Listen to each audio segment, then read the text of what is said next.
Do complex legal issues hold you back? Let's get energized and bring clarity to your top legal questions. This is Law Talk with the Flock by Goosmann Law Firm.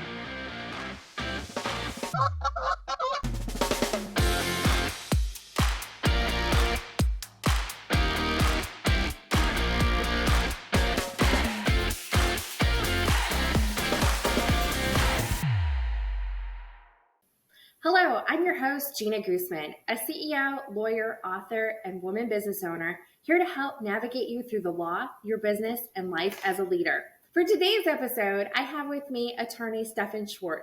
Stefan is an estate planning attorney here at the Goosmann Law Firm. Today, we're going to talk about some frequently asked questions surrounding estate planning. Welcome, Stefan. Thanks for having me, Jeana. Stefan, before we get going into some of the details, can you give everyone a little bit more about your personal background? Sure. So I'm an attorney here in Sioux Falls, South Dakota with the Goosmann Law Firm. My practice focuses on estate planning. So that includes helping people plan for what's going to happen to their business after they pass away or retire, helping people set up their last will and testament, their living trust, and that includes working with people locally in South Dakota, Iowa, Nebraska, Wyoming, but also people around the country and around the world who are bringing their wealth to South Dakota for some unique advantages we have here. Wonderful. So, Stefan, can you just explain to our listeners, what does an estate consist of? Sure, that's a great question, and a broad one as well. There are a lot of things that we think about when we're talking about estate planning. At its basis sense, we're talking about what's going to happen after you pass away. For different people, there are different concerns. Sometimes people are concerned with setting up a family legacy, mission, vision, and values for the family, and ensuring that that stays true even when they're not around to help institute that throughout the family. Sometimes that's dealing with how assets are going to be split up after they pass away. Maybe it's talking about who's going to run the family business when the matriarch or patriarch passes away or retires.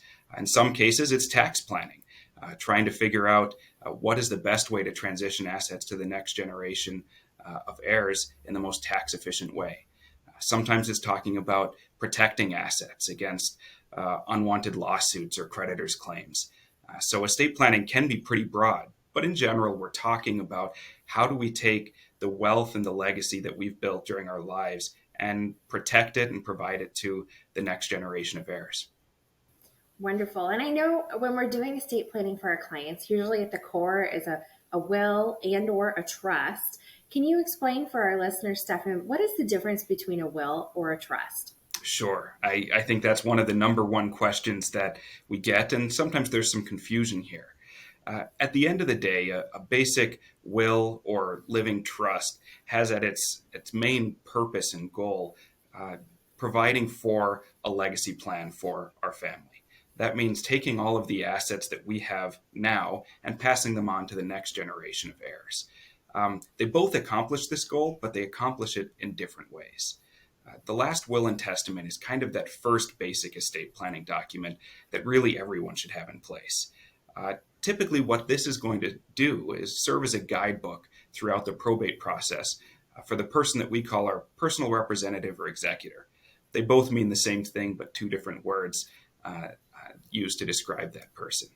That person is going to have the job, after you pass away, of taking an inventory of all of your assets, paying off all of your debts and expenses, and then transitioning the assets to the next generation. It's that person's job to do this all in front of the court. The court is going to approve any transactions that they perform, and the will serves as the guidebook for them, letting them know what you want to have happen. This is the most basic sense of estate planning. It's really important that everyone have one in place, and it's going to make sure that your assets go where you want them to go, rather than where the state of South Dakota and the laws that we have in the state may want them to go. The living trust comes into play when you have a little bit more complex of an estate. That may be because you have a more complex family dynamic, or it may be because you have more complex assets, business ownership, real estate, significant investments, things like that. The living trust gives us a way to avoid that probate process, avoid coming in front of a court and asking them for permission for how our assets will translate to the next generation.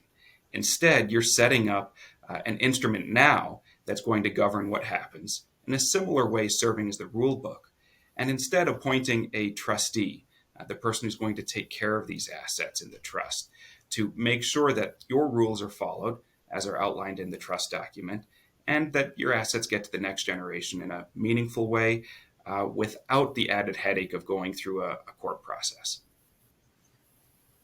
So to boil it all down, if you have a will, you're going to end up in probate before the court process when somebody passes away. And if you have a trust, you can avoid that. And it's like a contract with yourself.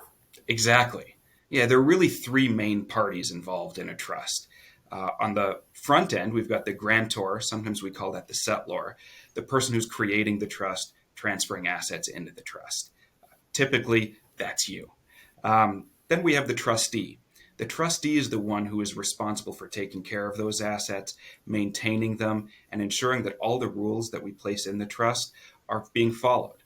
They have a legal duty to the third party, which are the beneficiaries. The beneficiaries are really just the people who are going to benefit from this trust that we've set up. So between those three parties, we've created a system where one person is establishing another person with control over assets to provide and protect them for the third person.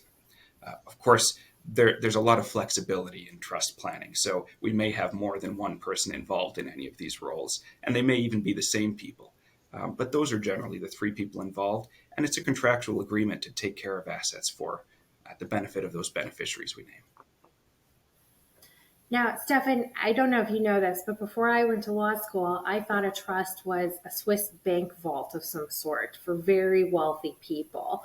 And I know you yourself actually lived in Switzerland for one period of time of your life. And I think it's interesting that you're a state attorney in South Dakota. You once lived in Switzerland. So maybe that's the connection to Switzerland that I now have for trust work. But that's actually not true, is it? It's like a lot of people can have a trust. You don't have to go to Switzerland. It's not a bank vault. It's really much more simple than that, isn't it?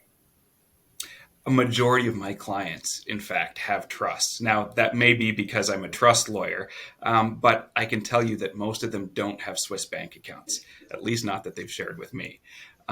So, sure, if you have a lot of wealth, including international wealth, trust planning makes a world of sense. But you don't have to be that advanced in order to need or want to use a living trust to establish your family legacy and your estate plan. Oftentimes, having an estate valued at between $500,000 and $1 million puts you right within the realm of starting to think, do I need to set up a trust to govern what happens with my estate rather than just having a will govern it? There are also a lot of different kinds of trusts, similar to there's all kinds of contracts. And I think that a lot of people think a trust is a trust is a trust. Can you speak to that a little bit too, Stefan? Yeah, absolutely. I think that's a great point. What we've really been talking about so far is what we call a revocable living trust. This is kind of the first stepstone into trust planning that most people get into. And for most people, it's enough. The revocable living trust is just what it sounds. First, the grantors, those people that set up the trust, have the full ability throughout their lifetime to revoke this trust and modify its terms. It's living because it's intended to change as your life circumstances change. The grantor can continue to modify the trust to incorporate new family members, new distribution rules, and the new people and things that are coming into their lives. So this is the basic trust planning that a lot of people get into. But as we start talking about some of those tax planning issues that some people get into, asset protection issues, and other more complicated estate planning issues, that's when some of these other trusts come into play. There really are a huge number of different types of trusts that we use to accomplish different goals. South Dakota, being one of the number one trust planning jurisdictions in the country, has really built a really good system of law surrounding trust planning here to give the grantor, the settlor, flexibility to build a trust that's really going to accomplish their goals, whatever they may be, while also preserving their family legacy at the same time. I think a lot of people find that surprising that South Dakota has so much trust business. And you touched upon that. And you yourself are a South Dakota lawyer. You actually office in Sioux Falls, South Dakota. And we have a thriving location in South Dakota and do a lot of trust business, and not just for South Dakotans. Can you speak on that for a moment for us, please? Sure. So a lot of times we talk about this South Dakota advantage with trust planning, and there are a number of reasons we do that. We've really seen an influx of assets in trust in South Dakota over the past 30 years or so because of the laws the state of South Dakota has chosen to adopt, giving a grantor the ability to really build a trust that meets their needs. One of the primary reasons we see people coming from around the country to South Dakota is the tax climate here. We don't have any state income taxes and no state inheritance taxes either. So it is a favorable tax climate. Outside of that, we also see in South Dakota's laws a real focus on providing privacy and protection and sovereignty to grantors. So what does that mean? From a privacy standpoint, a lot of the times what we're looking at is, well, what happens if someone does engage a lawsuit surrounding a trust?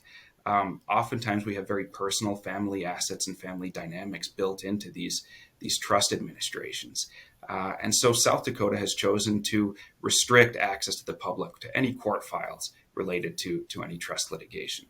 Additionally, and incorporating some of that sovereignty of the grantors, South Dakota has chosen to allow a grantor to set up a trust maybe for their children or their beneficiaries without their beneficiaries knowing about the trust. This can be a huge advantage, especially when we're in a situation where we don't want to set up that trust fund kid climate that we so often hear about in the movies. So that's another reason why people come to South Dakota. Additionally, when we're talking about an immense amount of wealth, sometimes we have so much wealth that we don't necessarily want to give it all to our kids, but maybe provide it to the family for generations to come. So South Dakota has chosen to adopt a set of laws that allows you to have a trust that will live on perpetually, forever. So you may be able to transfer your wealth into a trust instrument here and provide for generation after generation after generation of family members. What an incredible family legacy. And then finally, asset protection. This is a really big one here. Most states preserve some level of asset protection for assets transferred in trust for another person. But a lot of them will restrict any asset protection when we're establishing a trust for our own benefit. In other words, when we're the grantor and the beneficiary.